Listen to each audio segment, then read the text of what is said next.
बिस्मिल्लाहिर्रहमानिर्रहीम। अस्सलामुअलैकुम स्टूडेंट्स, उम्मीद करता हूँ कि आप सब खैर आफ़ियत से होंगे। आज हम जो है वो एक इम्पॉर्टेंट पॉइंट डिस्कस करने लगे हैं।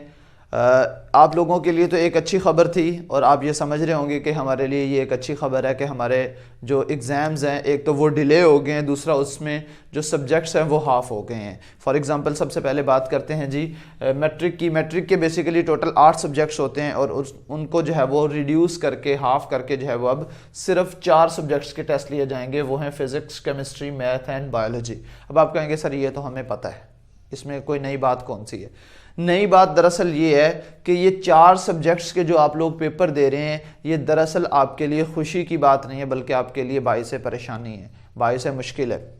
अब आप कहेंगे वो कैसे जी? बड़ा आसान सा हल है। मैं आपसे सवाल करता हूं कि आपके टोटल मैट्रिक के सब्जेक्ट्स कितने होते हैं। आप कहेंगे कुछ कहेंगे 8 होते हैं, कुछ कहेंगे 16 होते हैं, और सही जवाब है 16। अब वो कैसे? 8 सब्जेक्ट्स आपके होते हैं टोटल 9th में और 8 सब्जेक्ट्स होते हैं 10th में। अब टोटल सब्जेक्ट्स तो आपके बन गए 16, लेकिन आपको कितने पेपर्स देने पड़ रहे हैं? फिलहाल आपको सिर्फ 4 बुक्स के पेपर्स देने हैं। अब इनका मतलब क्या है? आप लोगों ने 9th के जो एग्जाम्स हैं वो ऑलरेडी नहीं दिए। 9th के एग्जाम्स आप लोगों ने नहीं दिए। वो सारे के सारे जो आपके 8 सब्जेक्ट्स के जो पेपर्स थे वो पेंडिंग हैं, वो आपने नहीं दिए। अब आपके जो है वो 10th में आके आपने जो है वो सिर्फ 10th के एग्जाम्स देने थे, तो 9th के जो मार्क्स हैं वो इसी बेस पे लग जाने थे। लेकिन अब क्या हुआ, हुकूमत ने पॉलिसी ये बना दी है कि आप सिर्फ 4 सब्जेक्ट्स के टेस्ट देंगे। तो यहाँ पे अलार्मिंग सिचुएशन, जो मुश्किल बात है वो आप लोगों के लिए ये है कि अगर अल्लाह ना करे किसी एक सब्जेक्ट में अगर सप्ली लगती है तो इसका मतलब क्या है, इसके कॉन्सिक्वेंसेस क्या होंगे? आपको कुछ आइडिया है? मैं ज़रा एक सिंपल सी बात करता हूँ। आपके टोटल सब्जेक्ट्स हैं 16, जिनमें से आप कितने सब्जेक्ट्स के टेस्ट दे रहे हो? सिर्फ 4 के। यानी कि आपके जो है रेशो क्या बन रही है?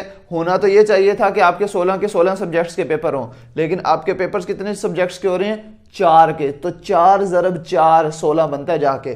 तो अगर आप एक सब्जेक्ट में फेल हो रहे हो, इट्स मीन आप एक सब्जेक्ट में नहीं, इस एक में नहीं फेल होंगे, आप क्या होंगे? इस केमिस्ट्री के लिहाज से सबसे पहले तो आप 10th के एक आर्ट्स के मजमून में फेल होंगे। लेट्स सपोज वो इंग्लिश है, उर्दू है, इस्लामियात है या मुताला है, नंबर 1, ठीक है, एक आर्ट्स का मजमून।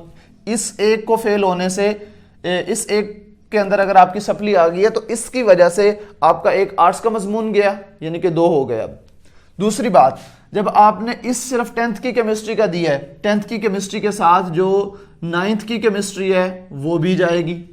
जब 9th की केमिस्ट्री जाएगी तो 9th के साथ एक उसका एक आर्ट्स का मजमून जो है वो भी जाएगा। एक 9th का जाएगा साइंस का, ठीक है, और एक जो है वो जाएगा आर्ट्स का, ठीक है।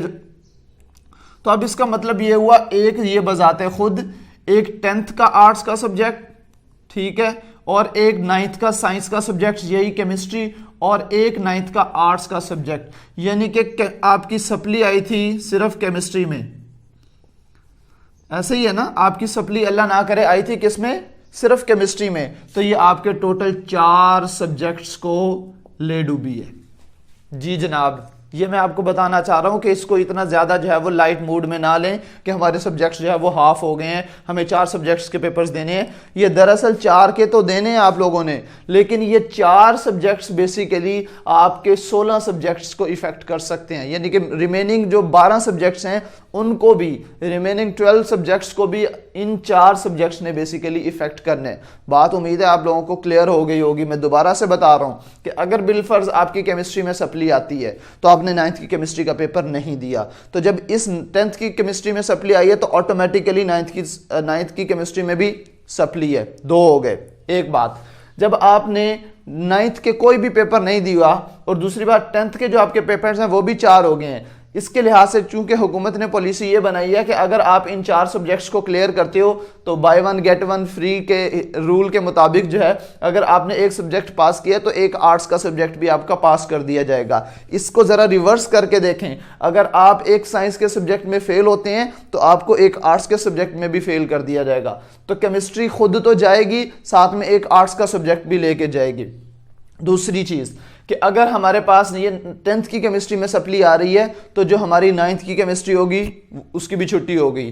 जब वहां से एक सब्जेक्ट, चूंकि आपने केमिस्ट्री का तो ना 10th का दिया, 10th का तो आप दे रहे हैं, 9th का तो आपने दिया ही नहीं है, और उस 9th की केमिस्ट्री के साथ एक आर्ट्स का सब्जेक्ट भी जाएगा, तो इसका मतलब ये हुआ कि आपकी एक केमिस्ट्री की सप्ली बेसिकली आपको 4 सब्जेक्ट्स के अंदर, जी हां 4 सब्जेक्ट्स के अंदर फेल करवा सकती है, और वो करवाएगी। लिहाजा आपको अभी से सीरियस होना है, आपको टाइम मिला है, आप इन 4 सब्जेक्ट्स के ऊपर मेहनत करें। अब आप कहेंगे सर जी इसका हल बड़ा आसान है। हल सिर्फ एक ही है कि आप इन 4 सब्जेक्ट्स को अपना 100% दे दें, अपना 100% दे दें, इनको जान लड़ा दें, इसके ऊपर पूरी मेहनत करें। ये 4 सब्जेक्ट्स आपके 16 सब्जेक्ट्स के मार्क्स ला के दे सकते हैं, वरना ये 4 सब्जेक्ट्स आपके 16 के 16 सब्जेक्ट्स को डुबो भी सकते हैं। पहली बात मैट्रिक की तो हो गई क्लियर।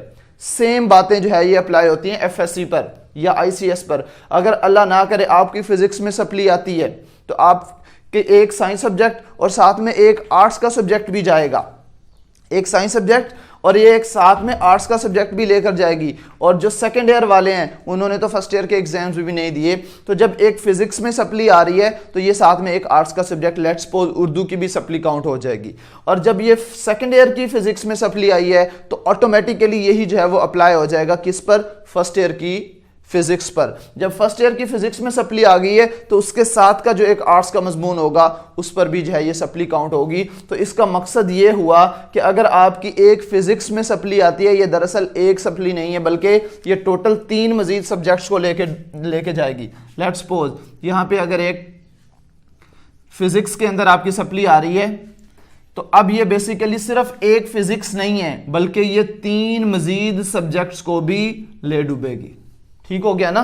तो ये बात आप लोगों को समझनी है मेरे बच्चों, ये आपने ध्यान से जरा इसको समझ लें कि अब आप इस चीज पे सिर्फ खुश ना होते रहें कि हमारे सब्जेक्ट्स हाफ हो गए हैं, ये आपके गले का फंदा बन चुके हैं। ये सब्जेक्ट्स हाफ जरूर हुए हैं लेकिन आप पे बर्डन भी बढ़ गया है। टोटल सब्जेक्ट्स कितने होते हैं एफएससी में?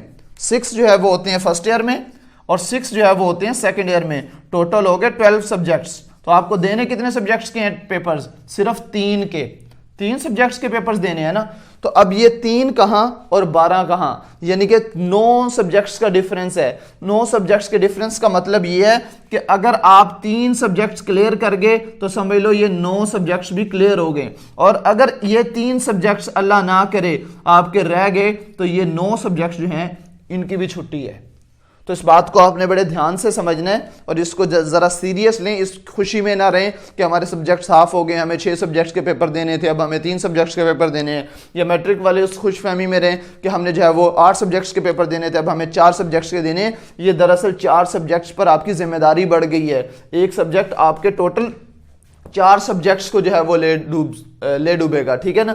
एक सब्जेक्ट की सप्ली आपको 3 मजीद सब्जेक्ट्स के अंदर भी फेल कर देगी। इसी तरह जो एफएससी या आईसीएस के स्टूडेंट्स हैं उनके एक सब्जेक्ट की सप्ली आपको 3 मजीद सब्जेक्ट्स में भी फेल कर सकती है। तो इस बात को समझने की कोशिश कीजिएगा। उम्मीद है आज की वीडियो से आपका जो मसला है वो कॉन्सेप्ट तो क्लियर होगा। जो आपकी ये खुशी चल रही थी ना, ये खुशी की बात नहीं है, ये दरअसल आपको सोचने का मकाम है।